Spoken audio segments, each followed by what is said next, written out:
Lockheed Martin wanted to build an A380 in the 1990s. We've discussed before how Boeing wanted to build a competitor to the Airbus A380 back in 2008, and the Russians were working on a double-decker plane with escalators before that. But as it would turn out, they were both late to the party. Aerospace manufacturer Lockheed Martin planned on building a Super A380 back in 1996. And by super, we mean it would have been one of the largest aircraft ever to fly. In 1996, Lockheed Martin believed that bigger was better. Their evidence was that airports had limited slots and could only have so many aircraft land per day.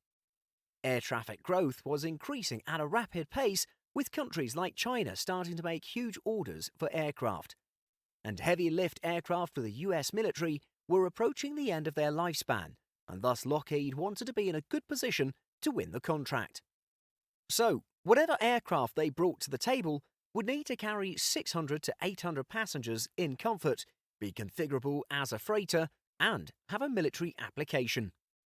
In their presentation, they outlined several options and concepts that were available on the market. Their solution was the Large Subsonic Transport, or as it was officially known, the Lockheed Very Large Aeroplane. And Lockheed wasn't kidding when they said it would be big. It was to have 4 engines, folding wings like the 777X, and carry over 1.4 million pounds, or 635,000 kilograms. Lockheed took the time to configure this design for up to 900 passengers in 2 classes. Passengers would be sat in a 3-4-3-4-3 configuration, with some rows being 17 seats across. This makes a reconfigured 10-seat across Boeing 777 look decidedly cosy. And the aircraft had 2 decks, with around 450 passengers on each deck. Lockheed Martin also took the time to show off how a cargo variant would work. And their configuration included space for intermodal shipping containers, 16 of them in fact. And yes, we mean the very same ones that are transported on large cargo ships. And on top of all of that, it still had room for passengers on the upper deck. So where would such a large aircraft fly? The aircraft was imagined to fly several long-distance routes, and popular ones too, many of them now flown by the A380s. Some that were mentioned in the document were London to Hong Kong, Singapore and Tokyo, New York to London, Frankfurt and Paris, Tokyo to San Francisco, Los Angeles and Honolulu. But in the document they list the design having only a range of 3,200 nautical miles or 5,900 kilometres when fully loaded. For comparison, the distance between New York and London is already 2,999 nautical miles, or 5,555 kilometres. This would mean the aircraft would struggle to fly onwards to Frankfurt with a distance of 3,350 nautical miles, or 6,205 kilometres. They estimated that up to 280 to 370 of these aircraft would be sold across the world, mostly in Asia. Each plane was to cost in the region of 200 to 300 million US dollars, which is still cheaper than the A380, which cost 445 million US dollars.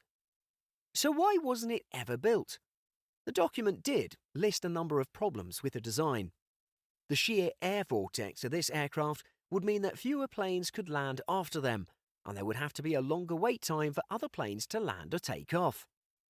It would also be very noisy. It would require longer and wider runways and taxiways. A very long time would be needed for the aircraft to be boarded, serviced and unloaded, plus new ground support cars would need to be designed and built. Gates had to be redesigned when the A380 came into service, but for this aircraft, entire airports would need to be rebuilt. And what about the emergency evacuation for passengers? On a normal plane, you're no more than a few metres from the nearest exit. On this aircraft, it could have been tens of metres with many passengers between you. The systems also needed to include the possibility of 2 of these aircraft crashing into one another. That's up to 1,600 passengers. Building the structure of the plane itself would be cutting edge. Lockheed was also unsure how it would be controlled in flight, and if it landed on water, it would sink like a stone.